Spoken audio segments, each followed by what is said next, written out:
ফুলের নাম কি আমি জানি না, কিন্তু এই শ্রাবণে ভোলা বাবার জন্ম মাসে এত চেহারা নিয়ে ফুলটা ফুটছে বারবার। এই নিয়ে 3 ঝাঁক হলো ফুলটা ফোটা। আগে একবার ভিডিওতে শেয়ার করেছিলাম বুড়ির আলতা পরা ডিজাইন, যেদিন শেয়ার করি তোমাদের সাথে সেদিনে একটু, আর আবারও আজকে তোমাদের সাথে শেয়ার করছি। তো ফুলগুলো 2 দিন থাকে, 2 দিন থেকে 2.5 দিন থাকে। অ্যালোভেরাগুলো এত পরিমাণে জন্মেছে, এগুলো কি বলবো, এক জায়গাতে রয়েছে বলে অনেকেই রোগা রোগা হয়ে গেছে। সরিয়ে সরিয়ে লাগালে হয়তো একটু মোটা মোটাই হতো। প্রথমবার যখন ফুলগুলো ফুটেছিলাম ভেবেছিলাম আর হবে না, কিন্তু এই নিয়ে 3য় ফোটা হলো ফুলগুলো। কাজ হাতে নিলাম সকালের দিকে, সমস্ত কাজ সেরে চা তা খেয়ে এবার তো কাজ হাতে নিতেই হয়। কোথায় কি করব, কি কাজ আছে সব দেখতে হয়, বুঝে নিতে হয়। তো সেই কারণেই ভাবলাম আজকে একটু কাজ করি। কাজ বলতে কি করছি বলো, ম্যাটটা কাটছি আমি কাঁচি দিয়ে। এটা আগেকার ম্যাট, যেটা ওই বাইরের খাটটাতে আগের ব্লগে তোমাদের সাথে শেয়ার করেছি, নতুন করে দিলাম। সেটাতে আগের এটা ছিল, তো কেটে ফেটে গেছে, সেটা আমি কাঁচি দিয়ে কেটে সমান করে নিচ্ছি। কেন বলো তো, ওই যে আমার ডাইনিংটা রাখা হয় না, রান্নাশালে অনেক কিছু তোলা থাকে, জলের বালতি, লবণের কৌটো, থালা বাসন, এমনকি সবজিপাতি তোলা থাকে। তো ভাবছি ডাইনিংটা ধুয়ে পরিষ্কার করে এবারে ওটা রেখে দেবো, না হলে নষ্ট হয়ে যাচ্ছে, জলের ছিটা পাচ্ছে, আর খাওয়া দাওয়ার কাজে তো ব্যবহার হচ্ছে না। আর ভাবলাম এই কাঠের টেবিলটা ওই জায়গাতে দেবো, তাই এই ম্যাটটা ছিল কাটা ফাটাটা, সেই কারণে সেটা সমান করে কেটে নিয়ে ওর ওপর বিছিয়ে দিচ্ছি।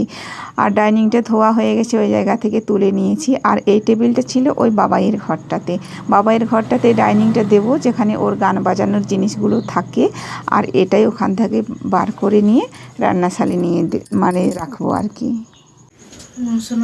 বুড়ির সঙ্গে ধরে এই যে দেখো এদিকে নিয়ে চলে আসলাম। ম্যাটটা বেশ মানে যেভাবে মাপ লাগবে সেই মাপে কেটে ওখানে বিছিয়ে দিয়েছি। এই যে দেখো এই জায়গাতে তো ডাইনিংটা ছিল, আগের ব্লগে দেখেছো, যারা আমার কন্টিনিউ ব্লগ দেখো তারা ঠিক বুঝতে পারবে। আর এই যে দেখো এই পাশে খাটটাতে নতুন করে দিয়েছি, সেই জন্য আমি দেখো নিজেই এবার ঠিকঠাক করে নিচ্ছি। দূর থেকে বুড়িকে ধরে নিয়ে আসতে একটু সাহায্য নিলাম, বুড়ির সাহায্য।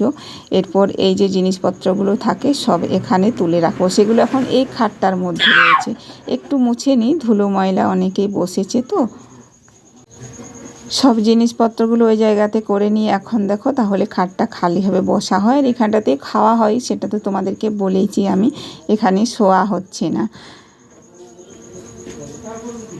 এরপর ভাবছি ওই খাঁচাটার মধ্যে এত আজেবাজে জিনিস রয়েছে, সেগুলো আজকে একটু ঝেড়ে ঝুড়ে পরিষ্কার করে নেব। অনেক দিন আগে একবার ঝেড়েছিলাম, আজকে ভাবছি একবার পরিষ্কার করিনি।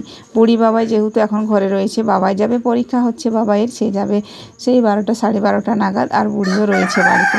সেই কারণে ভাবলাম একটু গোছগাছের কাজ শুরু করি। কাজগুলো সব গোছানো হলে বুড়ি যাবে পুজো দিতে মন্দিরে, আমাদের যে মাঠের মাঝে মা মৌজির মন্দির আছে সেখানে যাবে। বাজে এখন প্রায় বেলা 11টা, বুড়ি রেডি হয়ে যাচ্ছে, ওদিকে 12টায় পুজোয় বসে। ওই যে আমি খাঁচাটা পরিষ্কার করলাম, সেখানে কতটা তিল ছিল, মানে শাশুড়ি রেখেছিল ওখানে, দেখাই হয়নি, তো সেগুলো আমি একটু জল দিয়ে ভিজে, মানে হাতের মতো হাত মাখানো জল দিয়ে রেখেছি। এগুলো আজকে ভাবছি ছাড়াবো, তারপর বড়া করব তিলের। তিল আবার অনেকেই খসলা বলে থাকে, আমরা খসলাই বলে থাকি, তো সভ্য কথায় তিলটাই বললাম আমি। তিল কিন্তু আলাদা হয়, কিন্তু এগুলো তিলের মতনই দেখতে, অনেকেই তিল বলে। তিলগুলো মানে একটু কালো কালো হয়, যেগুলো মকর পরবের সময় পিঠে হয়, তিলের পুর দিয়ে পিঠে করা হয়।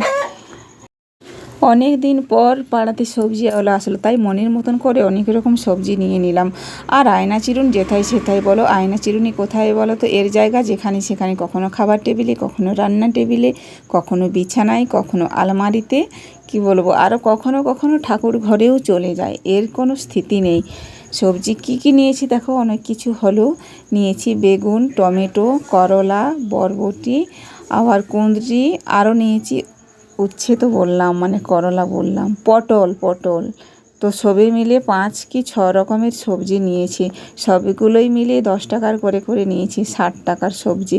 একদিনে তো রান্না হবে না, তো তাও নিয়ে নিলাম। অনেক দিন পর সবজি আসলো পাড়াতে, কেন জানো, কারণ সবজির দাম এখন অনেকটাই হারে, তো সেই জন্য এখন পাড়াতে সবজি সেরকম বিক্রি করতে আসি না। ভাবছি আজকে একটা 5 তরকারি বানাবো সমস্ত কিছু দিয়ে।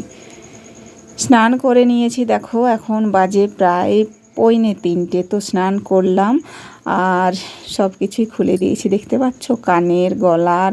নাক ছাবিটা আমার ভেঙে গেছে গো, সেই কারণে আর কেনা হয়নি এখনও, দেখছি যাবার সময়ই পাচ্ছি না। তো কত তিল আমার মুখে, দেখতে পাচ্ছ বন্ধুরা। যাদের বায়োনিস ফোনে বাড়ানো নেই, একটু প্লিজ দয়া করে বায়োনিসটা বাড়িয়ে আমার ভিডিওটা দেখো। আমার মুখের দাগগুলো, মানে এগুলো তিল বলে তাই না, ওই যে খসলা খসলা তিল, সেরকম তিলের মতো কত, দেখতে পাচ্ছ, মানে তুলনা নেই। আজকে আমি বায়োনিস বাড়িয়ে ভিডিও শ্যুট নিচ্ছি, তো সেই কারণে নিজেরও খেয়াল পড়লো যে ক্যামেরায় দেখা যাচ্ছে, দেখতে পাচ্ছ সমস্ত, মানে মুখটা একদম ভর্তি, যেন ও পাশেও এ পাশেও, ওই পাশে একটু বেশি এই পাশে একটু কম।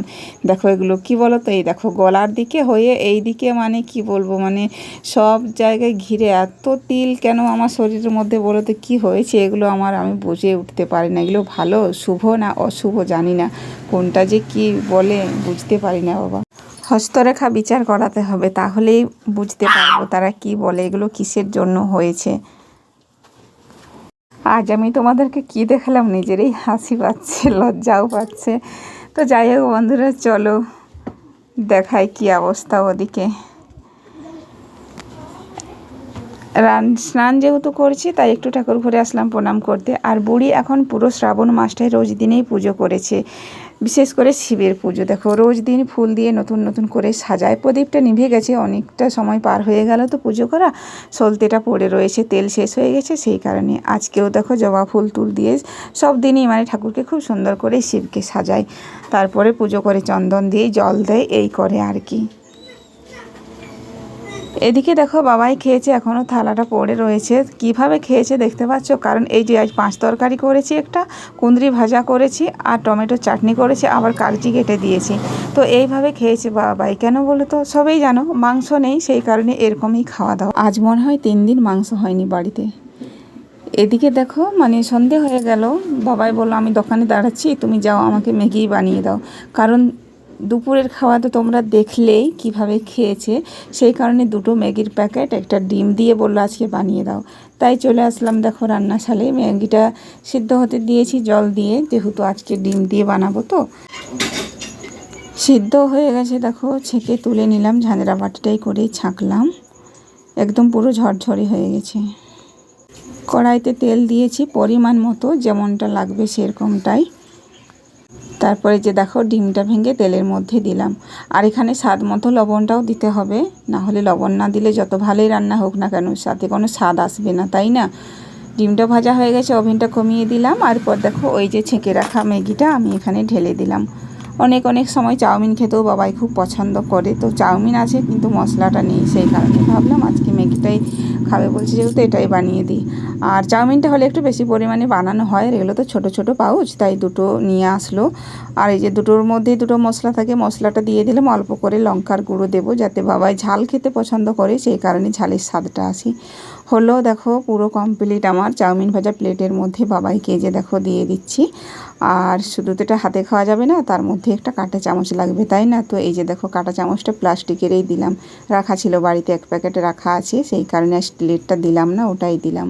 তো বাবাই খুব খুশি। এ পাশ থেকে বাবাই কী করছে যেন, মুখে জল সরাচ্ছে, যেভাবে খাবার দেখলে জল আসে জিভে। এখন বাজে রাত 9:30, অল্প করে খাবার নিলাম, যেহেতু ওবেলার দিকে ভাত খেয়েছি, সেহেতু দুধ গরম করেছি, বাবাইকে 1 গ্লাস দুধ দিয়েছি, আর আমি নিয়েছি। বুড়ি যে পুজো দিয়ে ভোগ প্রসাদ নিয়ে আসলো, তার অনেকটাই বেঁচেছিল, সেই কারণে সেটার মধ্যে দুধ ঢেলে, আর এই দেখো আমি খেতে শুরু করে দিচ্ছি, না হলে আবার নষ্ট হবে। তো যাই হোক বন্ধুরা, ভিডিওটা আজকে এখানেই শেষ করছি, দেখা হচ্ছে পরের ভিডিওতে।